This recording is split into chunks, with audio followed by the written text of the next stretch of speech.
देखिए अभी मीनाक्षी आगे बढ़ने की कोशिश तो नहीं हुई, अभी तो लोग आ ही रहे हैं और ये तमाम जो लोग हैं वो जंतर मंतर की तरफ जा रहे हैं। ये रास्ता जंतर मंतर की तरफ जाता है, पूरा जो गोल चक्कर है वो जाम है। आगे आपको कई लेयर के जो बैरिकेड्स है वो वहाँ पर है।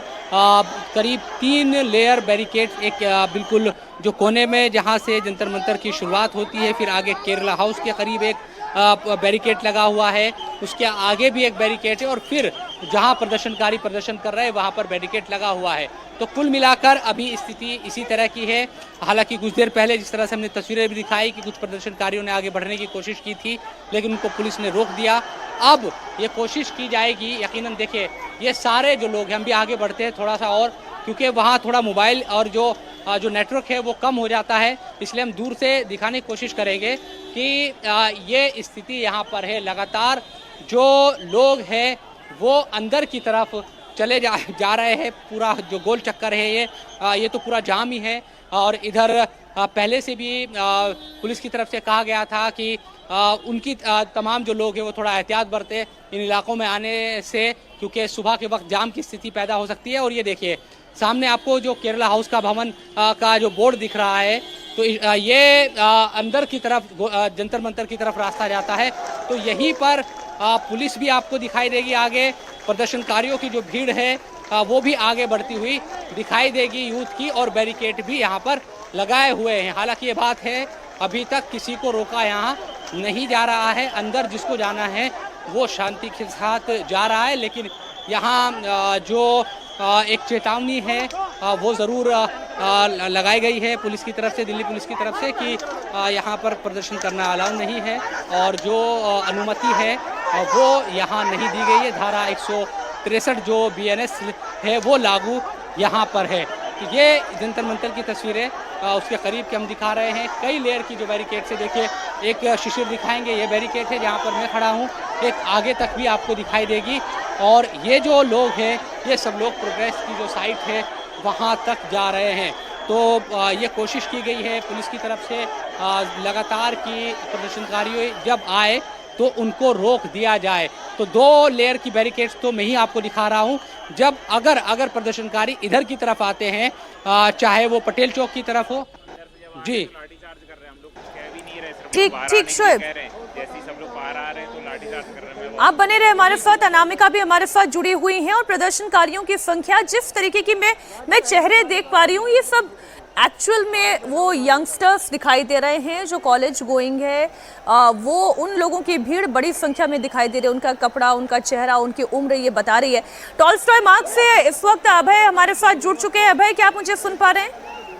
अनामिका का भी फीड जा रहा है। अनामिका क्या आप मुझे सुन पा रही हैं? अनामिका, अब आप तस्वीरें दिखाएं। बिल्कुल मीनाक्षी जी। मीनाक्षी, यहाँ पे अगर आप देखेंगे तो आपको दिल्ली पुलिस और प्रदर्शनकारियों के बीच में हुआ गतिरोध नजर आ रहा होगा, क्योंकि यहाँ पे भीड़ इतनी ज्यादा हो चुकी है कि अब लोगों को अंदर नहीं जाने दिया जा रहा है, बल्कि लोगों को बाहर निकाला जा रहा है। अंदर सफोकेशन जैसी स्थिति हो गई है और पत्थरबाजी हुई है। दिल्ली पुलिस पर पत्थरबाजी हुई है, भगदड़ की स्थिति हुई है। ऐसे में जो अंदर लोग मौजूद हैं उनके लिए भी एक खतरनाक सिचुएशन यहाँ पे आपको देखने को समझ में आएगी। और आप ये देखिए, जो ये लोग आपको बैरिकेडिंग के इस तरफ नजर आ रहे हैं, ये वो लोग हैं जो अंदर जाना चाहते हैं। अभी भी लोग अंदर जाना चाहते हैं, लेकिन अंदर बिल्कुल जगह नहीं है। लेकिन सवाल ये है कि पत्थर कहां से आ रहे हैं? बैरिकेडिंग है, क्योंकि अब आप जहां खड़ी हैं वहां से मुझे ये बैरिकेडिंग के लेयर्स दिखाई दे रही है, तो आप गिनती करके बता सकती हैं कितनी लेयर ऑफ बैरिकेडिंग है?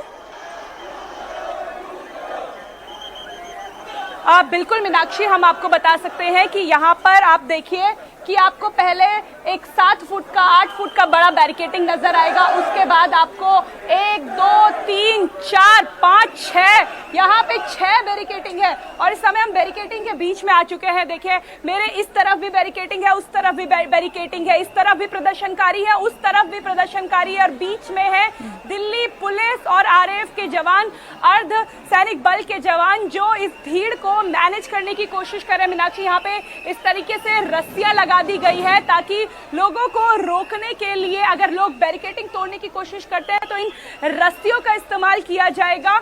लेकिन लोग मान नहीं रहे हैं। पुलिस अनुरोध कर रही है कि आप अंदर मत जाइए, आपके लिए खतरा हो सकता है, क्योंकि अंदर खचाखच देखिए आप पुलिस का जो अनाउंसमेंट करने वाली गाड़ी है वो आई है। इस गाड़ी को अब अंदर जाने दिया जाएगा, भीड़ को हटाया जा रहा है। लोगों को दिल्ली पुलिस समझाने की कोशिश कर रही है क्योंकि भीड़ बहुत ज़्यादा हो चुकी है। एक दो पुलिस वालों के बस की अब ये बात नहीं है। अनाउंसमेंट होगी, बाकायदा दिल्ली पुलिस अब प्रदर्शनकारियों से बातचीत करने की कोशिश करेगी। जो ये प्रदर्शन लीड कर रहे हैं उनसे भी बातचीत करने की कोशिश होगी कि भीड़ काबू से लगातार बाहर हो रही है। ठीक, अनामिका आप बने रहे हमारे साथ। मैंने देखा वाटर कैनन भी वहां पर हैं, पुलिस का अमला तो बहुत बड़ी संख्या में है ही वहां पर। अजय जी, अब बातचीत कैसे होगी, सवाल ये भी है, क्योंकि आप पार्लियामेंट तक नहीं जाने दे सकते, ये सुरक्षा का सवाल है। पार्लियामेंट क्या, अभी जो हम लोग पहले बात कर रहे थे, आप अशोक रोड नहीं पहुंचने दे सकते हैं। अगर वो प्रदर्शनकारी अशोक रोड पहुंचते हैं फिर वहां से रोकना तो बहुत मुश्किल हो जाएगा। और जितनी भीड़ यहाँ इकट्ठा हो गई है, इस भीड़ को रोकना, शांतिपूर्ण तरीके से रोक पाना बड़ा मुश्किल काम है। पुलिस को धैर्य रखना चाहिए। लेकिन अब सवाल है कि पुलिस के अधिकारियों से प्रदर्शनकारी बात करेंगे या पॉलिटिकल लीडरशिप से बात करेंगे। पुलिस के अधिकारी तो जाकर के क्या अपील करेंगे कि आप मार्च मत करिए, रुक जाइए, लेकिन जो इश्यूज है वहीं थम जाइए। लेकिन जो इश्यूज है उन इश्यूज पर तो पुलिस वाले नहीं बात कर सकते हैं ना। तो क्या पॉलिटिकल क्या प्लानिंग है सरकार की?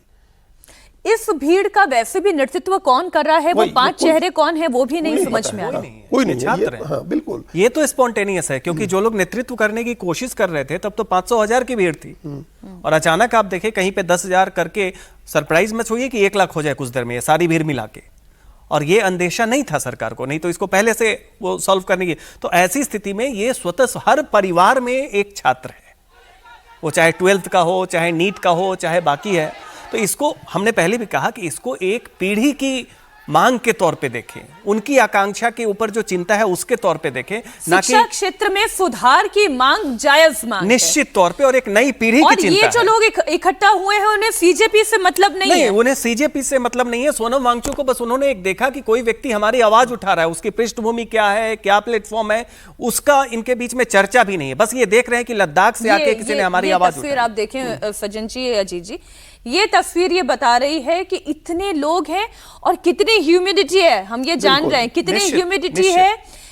दो डर है मुझे जो लग रहा है। एक तो इतनी ह्यूमिडिटी है, इतनी कैपेसिटी है नहीं, और कितने लोग वहां पर एकत्रित होंगे और दिल्ली पुलिस फिर इन्हें कैसे कंट्रोल करेगी। और अगर ये मार्च एग्रेसिव हो गया, अगर असामाजिक तत्व भी घुस गए अंदर, जो अभी पत्थरबाजी की घटना हुई है, तो वो इस स्थिति को और खराब कर सकती है।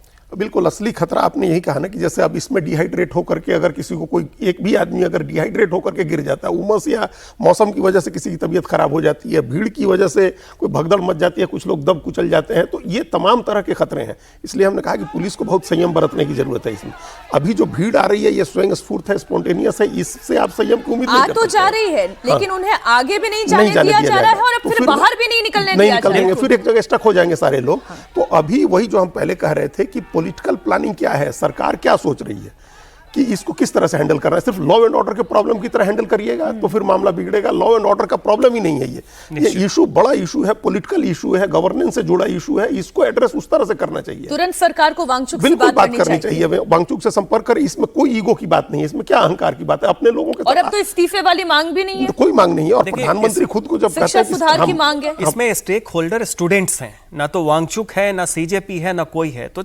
सरकार को यह देखना चाहिए कि सबसे ज्यादा स्टेक इसमें जो है वो स्टूडेंट्स का है, तो उसके नाते आप जाइए, बड़ा हृदय दिखाइए। लेकिन अगर वांगचुक से बात हो जाती है तब आपको लगता है ये प्रदर्शन यही खत्म और थम जाएगा? नहीं, फिर देखिए वांगचुक ने ये ऑप्शन दे दिया है कि अगर हमें एश्योरेंस दिया जाए तो अनशन तोड़ेंगे। और मुझे लगता है वो जब अपील करेंगे तो क्योंकि आइफा के जो 3 स्टूडेंट बैठे हुए थे उन्होंने अपना अनशन खत्म कर दिया, वो कर दिया। लेकिन वांगचुक की अपील होगी तो ये छात्र जो है वांगचुक के अरेस्ट होने के बाद गए हैं, तो उनके अपील का हमें लगता है निश्चित तौर पे असर होगा। ठीक है, नहीं, उसको इसको एक प्लान करना होगा। मतलब वो भी अपील करेंगे, खाली उससे काम नहीं चलेगा। मतलब सर की प्लानिंग के फेज में क्या है कुछ समझ में नहीं आ रहा है। अपील कराने के साथ साथ जो उनकी मांग है कि आपका एक डेलीगेशन मिले और उनको एश्योरेंस दे, और अकेले उनसे नहीं मिले, फिर वो कोई एक जगह तय करिए, हॉस्पिटल में ही करिए जहां अभिजीत दीपके भी पहुंचे, जो उनके साथ के लोग हैं वो लोग भी पहुंचे, और सब लोग के सामने एक बातचीत हो जाए, एक कॉमन फेस दिखा करके सब लोग करें। नौजवानों को एक भरोसा मिलना चाहिए।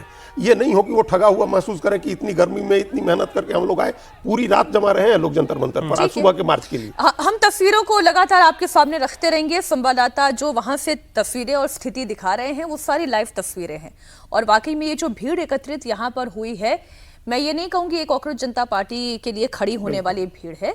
ये वो स्टूडेंट है, ये वो छात्र हैं, ये वो जनरेशन है जो ये पूछ रही है कि शिक्षा सुधार के क्षेत्र में सरकार क्या कर रही है, उन्हें वो जवाब चाहिए।